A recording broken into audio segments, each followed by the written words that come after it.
ojúmọ́ ayọ̀ fún gbẹ̀yìn lólùfẹ́ mi ọmọ yín Olúayé. Ọlọ́run á jẹ́ kí ọjọ́ èní kó jẹ́ ọjọ́ ayọ̀, ọjọ́ dùnnú, ọjọ́ tó máa lálùbáríkà jù fún wa láṣẹ Èdùmàrè. Lẹ́yìn mo fẹ́ sọ̀rọ̀ lórí àwọn olórin mẹ́ta kan. Àwọn olórin mẹ́tẹ̀ẹ̀ta yìí wọ́n ṣe underrate tá bá ń sọ̀rọ̀ Fuji. They can never be underestimated when we talk of Fuji music. Láyéláyé ẹ lè underrate wọn. Tẹ́ bá ti dárúkọ àwọn mẹ́tẹ̀ẹ̀ta Fuji music yìí kò tí complete, history kò tí complete. Àkọ́kọ́ ń bẹ̀ ni King Wasiu Ayinde Marshal, olórí ọmọ Bálákilẹ̀ Ìjẹ̀bú. Ẹ̀kejì ADEWALE AYUBA. Ẹ̀kẹta Alhaji Wasiu Alabi Pasuma. But mo máa lay more emphasis lórí ADEWALE AYUBA, Bonsue creator.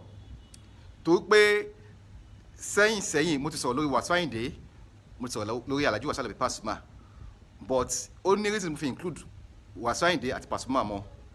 Láti bẹ̀rẹ̀ pẹ̀pẹ̀ tá bá ń sọ̀rọ̀ Fuji, ẹni tó kọ́kọ́ jẹ́ kí Fuji kó túbọ̀ lajú dáadáa sí King Wasiu Ayinde Marshal, K1 the ultimate ni. Tó pé Talaso 84 ni Fuji ló ti go worldwide.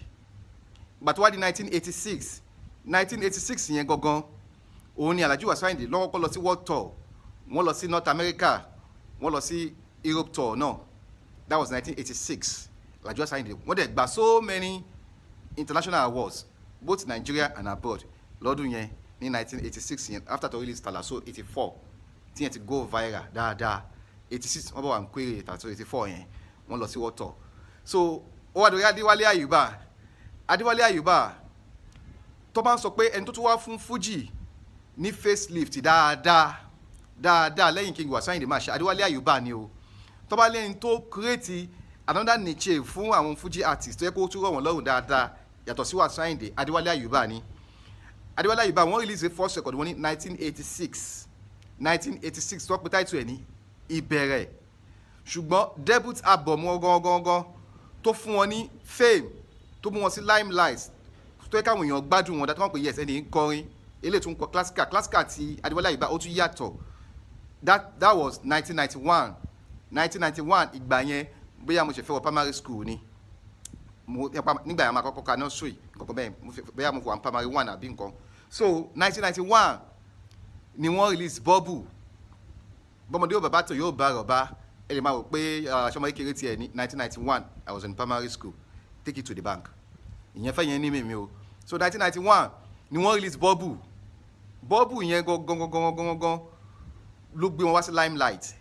Kò sí rẹ́kọ̀dù artist kankan tó blow tó surpass rẹ́kọ̀dù tí ADEWALE AYUBA tó release ní 1991, which is Bubble. After Bubble ni wọ́n release Mr. Johnson ní 1992, but 1991 ìrọ̀rùn mo fẹ́ sọ̀rọ̀ lórí, mo máa lé emphasis lórí ẹ̀. 1991 yẹn Bubble yẹn lọ worldwide gan débi pé kí ADEWALE AYUBA kan tó ṣe Bubble yẹn wọ́n ti release like bí 5 to 6 record, ẹ̀bùn number 6 wọ́n fẹ́ ní Bubble or number 5 ní Bubble ló jẹ́ nu record ADEWALE AYUBA. But àwọn èèyàn mọ̀ pé ADEWALE AYUBA wọ́n ti lọ far tó yẹn nínú Fuji music industry, wọ́n mọ̀ pé wọ́n ti achieve a lot tó yẹn ní Fuji music industry, because àwa tá journalist kì máa ń sábà sọ̀rọ̀ ADEWALE AYUBA tó pé wọn kì í ṣaláriwo. ADEWALE AYUBA tó bá ń sọ̀rọ̀ pé ẹni tó gba international award jù nínú àwọn onífuji ADEWALE AYUBA ni. Kò sọ onífuji tó bá international recognition ADEWALE AYUBA, kò tí sọ onífuji tó bá up to date. Onífuji tó lọ international concert, tó ṣe concert tó recognize ní New York, tí wọ́n recognize ní Rhode ADEWALE AYUBA ni. Tó ń play níbi tí àwọn United Nations tó ti ń ṣe meeting for the first time, ADEWALE AYUBA náà ni. So ní 1993 ADEWALE AYUBA làwọn ṣẹ̀ṣẹ̀ lọ sí world tour tiwọn. Ẹ má gbàgbé mo sọ pé Wasiu Ayinde lọ ní 1986. 1983 ADEWALE AYUBA lọ sí world tour wọn. Ẹ máa wo gbogbo list of records ADEWALE AYUBA tó ti ṣe, òun lẹ̀ wò lójú screen yẹn. Wọ́n ti ṣe over 40 albums. Gẹ́gẹ́ bẹ́ẹ̀ ṣe ń wò lójú screen yẹn. Nígbà tó di 1993 wọ́n lọ sí world tour, wọ́n tour West Africa, wọ́n lọ sí international world tour náà. 1991 Bubble yẹn ló blow wọn wá sí limelight.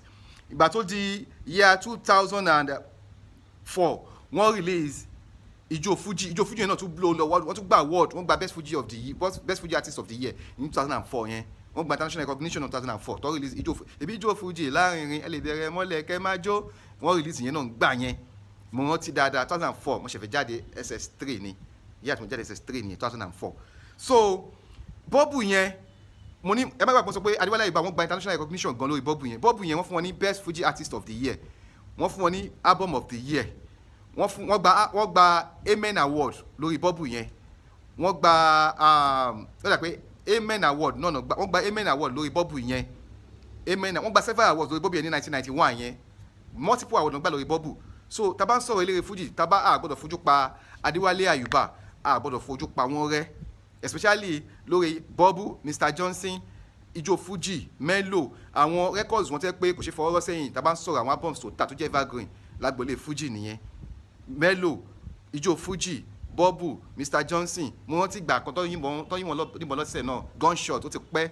so àwọn albums wọn tí mo lè rántí lórí nìyẹn àtọ̀ sí tẹ̀wọ̀n lójú screen nìyẹn ẹ̀kẹta ń bẹ̀ Alhaji Wasalabi Pasuma Ọmọdétọ́lá the Lord Mayor gbogbo Lagos State tó bá ń sọ pé lọ́wọ́lọ́wọ́ bàbá ẹni tó ń raise flag Fuji yẹn lọ́wọ́lọ́wọ́ bàbá Alhaji Wasalabi Pasuma wọ́n ti lọ sí tour lóríṣiríṣi rẹ́kọ̀d tó fún wọn ní fame tó gbé wọn wá sí limelight kí gbogbo ayé kọ́ mọ̀ wọn nílé lóko tó fún wọn ní brand yẹn tó wá di household name òun ni Ọ̀rọ̀bọ̀kíbọ̀ wọ́n release ẹ̀ ní 1995 Ọ̀rọ̀bọ̀kíbọ̀ yẹn náà gba international recognition ó gba international award both home and abroad òun náà gba best Fuji artist of the year 1995 ó gba Benson and Nerjus náà award wọn náà 1995 náà ni wọ́n ti gba several awards lẹ́yìn ìgbà yẹn but ètò ṣe é sọ tó wà ní table tó fún wọn ní recognition dáadáa ti 1995 yìí náà ni best Fuji artist of the year 1995 Alhaji Wasalabi Pasuma so tó bá dẹ̀ ń sọ lọ́wọ́lọ́wọ́ báyìí àwọn tí mo dárúkọ yẹn àwọn Mẹta náà wọ́n ṣì ń trend tó dẹ̀ ń ṣe dáadáa nu ayé tó ṣe dáadáa lágbolé Fuji Alhaji Wasayinde Marshal K1 the ultimate number 1 ní 001